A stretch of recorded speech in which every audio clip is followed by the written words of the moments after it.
Committee एक joint platform है यहाँ की 4.5 लाख मुलाजमीन और यहाँ की डेली वेजर्स कैजुअल लेबर्स का। रोज अव्वल से ही यहाँ के मुलाजमीन की जो नुमाइंदगी है वो एम्प्लॉय ज्वाइंट एक्शन कमेटी के बैनर तली हुई है और इस प्लेटफार्म के बदौलत ही मुलाजमीन के बड़े बड़े मामला तय हुए हैं। 2019 से पहले की अगर हम बात करेंगे तो इसी प्लेटफार्म की बदौलत 60 अनाउंसमेंट ऑफ रिटायरमेंट एज पे एनामली का मामला था। रेगुलराइजेशन के हवाले से एक एग्रीमेंट सामने लाया गया।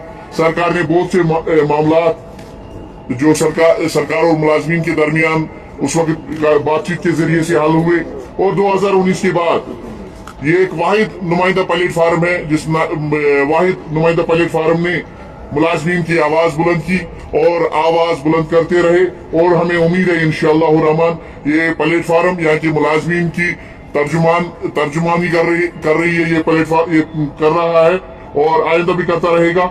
एम्प्लॉय ज्वाइंट एक्शन कमेटी ने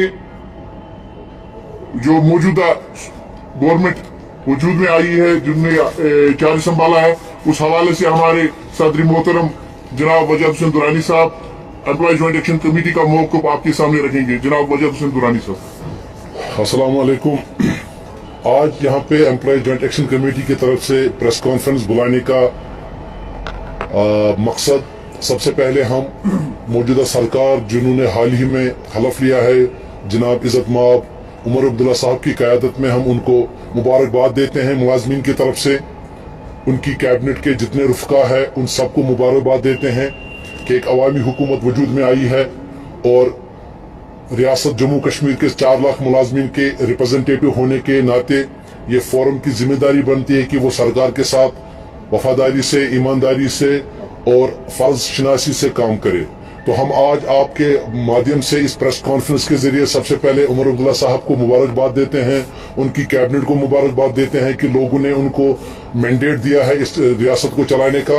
और हम चूंकि हम उनके मुलाजिम हैं, हम एग्जीक्यूटिव एजेंसी है जो सड़क पे गवर्नमेंट के प्रोग्राम एंड पॉलिसीज को कामयाब करते हैं, तो हम उनको यकीन दिलाते हैं कि मुलाजमीन वर्क कल्चर में इम्प्रूवमेंट लाएंगे। हम जितने भी सरकारी काम हैं उनको इंशाल्लाह ताला वक्त पर पूरा करने की कोशिश करेंगे और हम यकीन दिलाते हैं कि employ joint action committee Omar Abdullah sahab और उनकी रुफ़का के साथ, उनकी कैबिनेट के साथ, उनकी सरकार के साथ शाना बशाना रियासती अवाम की खदमत में दिन रात एक करेंगे। इसके साथ ही मैं ये भी कहना चाहता हूँ कि उमर साहब ने मुलाजमीन को एक उम्मीद दिलाई जब उन्होंने अपने मैनिफेस्टो में रिफ्लेक्ट किया एम्प्लॉयज के इशूज, तो हमें पूरा यकीन है कि वो जेंटलमैन है और उनका प्रॉमिस भी जेंटलमैन प्रॉमिस होगा कि मुलाजमीन को अब किसी मुसीबत का सामना नहीं करना पड़ेगा, क्योंकि हमने हमेशा जब भी कोई डिमांड की है वो with in the ambit of law है। हम कभी भी सरकार से ऐसी चीजें नहीं मांगते हैं जो कानून से बाहर हो।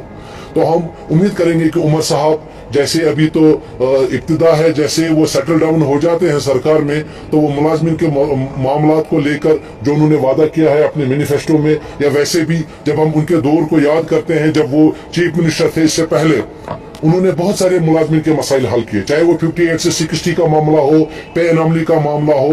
वो एक वाहिद चीफ मिनिस्टर है जब SRTC ने 100 दिनों की हड़ताल की, हम दिल्ली तक गए। उमर साहब ही वो चीफ मिनिस्टर जिन्होंने 30 करोड़ रुपए का ग्रांट इन SRTC को दिया और उस डूबती नैया को पार लगाया।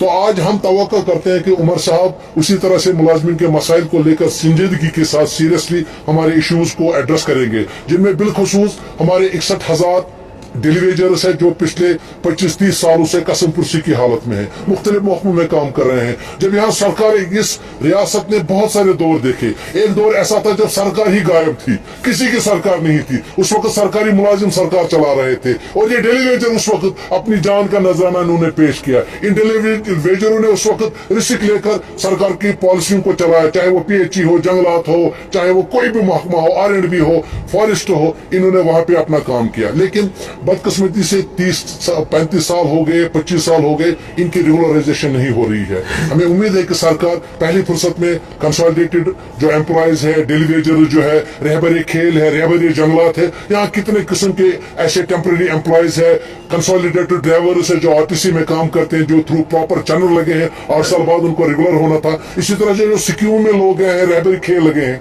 उनको कहा गया था कि हम आपको रेगुलराइज करेंगे, रहबरी जंगलात है।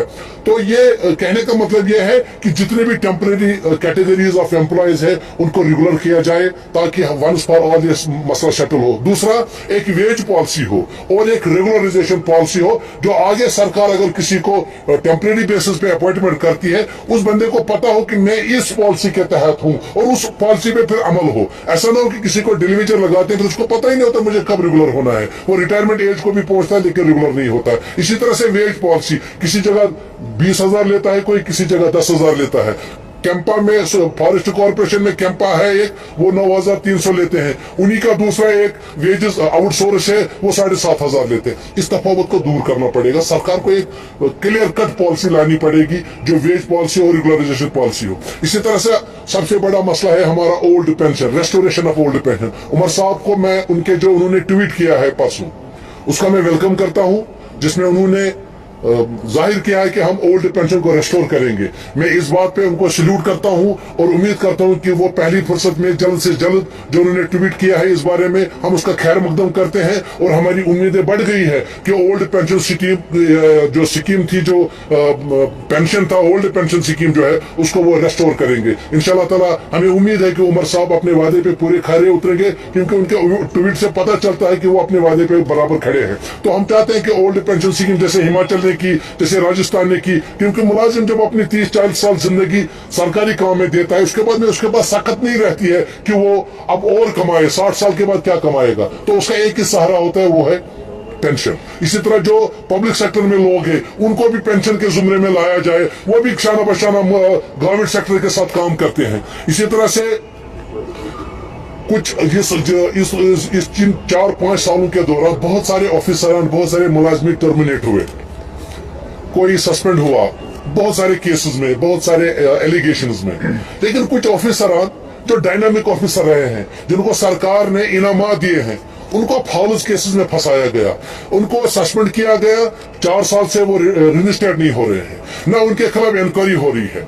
हम मुतालबा करते हैं उमर साहब से कि वो देखे जो सस्पेंशन केसेस ऑफ ऑफिसर्स है या एम्प्लॉइज है, अगर आप उनमें इंक्वायरी नहीं करेंगे 4-4 साल, तो सच और झूठ कैसे बाहर आएगा। अगर आप इंक्वायरी करेंगे और कोई गिल्टी पाया जाता है, आप उसको बाहर का रास्ता दिखाइए, हम नहीं कहते आप उसको माफ करें, लेकिन अगर वो बेगुनाह है तो वो बेगुनाही की सजा 4 साल 3 साल क्यों काटे।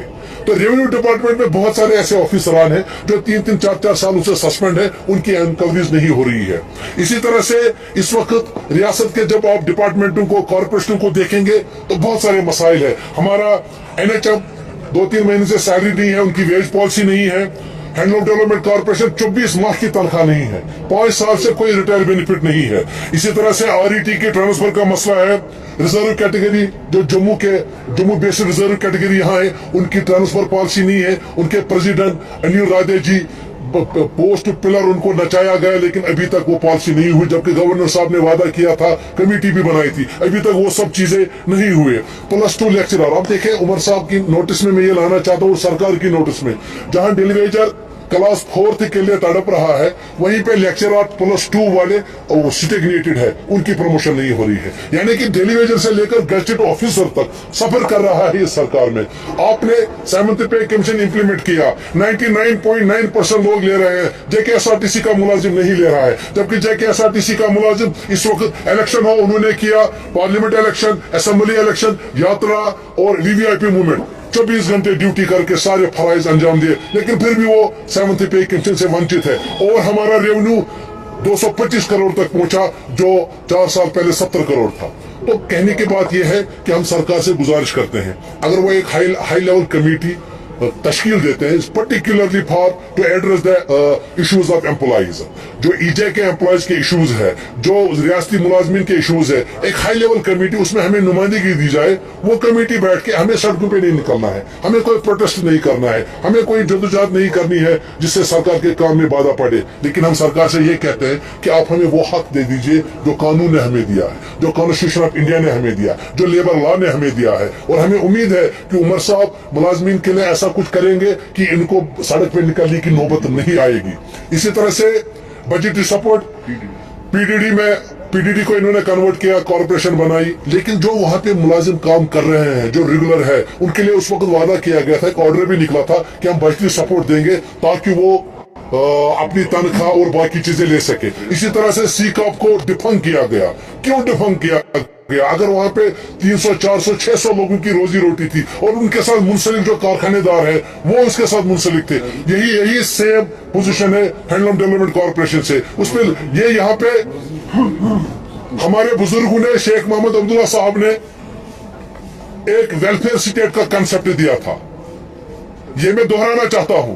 वेलफेयर स्टेट में उन्होंने जब कॉर्पोरेशनें बनाई, उन कॉर्पोरेशन के साथ उन्होंने जो घर में आरी का काम करता है, शॉल का काम करता है, हैंडलूम डेवलपमेंट कॉर्पोरेशन, जेके इंडस्ट्री, ये सारे लोग उनको घर में रोजगार देते थे। वो घर में शॉल बनाते थे, ये बाहर बेचते थे। तो ये कंसेप्ट था शेख साहब का कि लोगों के घर तक रोजी पहुंचानी है। आज हम देखते हैं ये पब्लिक सेक्टर को इतना डिफंग किया गया है, जो वहां काम कर रहे हैं वो भी उनके भी तनख्वाह नहीं है। इसी यही हाल हुआ जेके सीमेंट का, उसको बंद किया गया। लोग पिछले 40 साल से उनकी 40 महीनों से तनख्वाह नहीं है। तो मैं गुजारिश करना चाहता हूं कि अब सरकार आई है, अवामी सरकार है, इनको अवाम का दुख दर्द देखना है। मुलाजिम भी इसी अवाम का हिस्सा है, मुलाजिम भी इसी सोसाइटी का एक हिस्सा है। वो देखे कि किस किस डिपार्टमेंट में क्या क्या इश्यूज है। एक हाई लेवल कमेटी तश्कील दी जाए, हमें उसमें नुमाइंदगी दी जाए, हम वहां पे बात करेंगे, उन तक बात पहुंचाएंगे। क्योंकि कुछ ऐसे मसले हैं जो एचओडी के लेवल के हैं, वो हमें सेक्टर ले जाने की जरूरत नहीं है। लेकिन जब महकमों में बैठे एचओडीज उन मसलों को एड्रेस नहीं करते हैं, तो मुलाजिम मजबूर होकर सेक्टर जाना पड़ता है। हमें चीफ मिनिस्टर का टाइम बर्बाद करना पड़ता है, हमें मंत्री का टाइम बर्बाद करना पड़ता है, हमें सेक्रेटरीज का टाइम लेना पड़ता है। अगर एचओडी के पास कोई चीज है, वो क्यों नहीं हल करेगा? जब उसके इहाते से बाहर मसला होगा, तब हम सरकार के पास जाएंगे। तो हमें उम्मीद है कि उमर साहब हमारे मामलात को सीरियसली लेंगे और जो इश्यूज मुलाजमीन के हैं उनको एड्रेस करेंगे। अब मैं ये तो नहीं कहूंगा कि ओवरनाइट करेंगे, थोड़ा सा उसमें क्या नाम इसका टाइम लगेगा, कोई इशू नहीं है। और साथ ही साथ मैं एक और बात इस सरकार तक पहुंचाना चाहता हूं कि अगर हम इसी मुल्क का हिस्सा है, हिंदुस्तान का हम हिस्सा है और हमें कहा जाता है कि हिंदुस्तान का ताज है।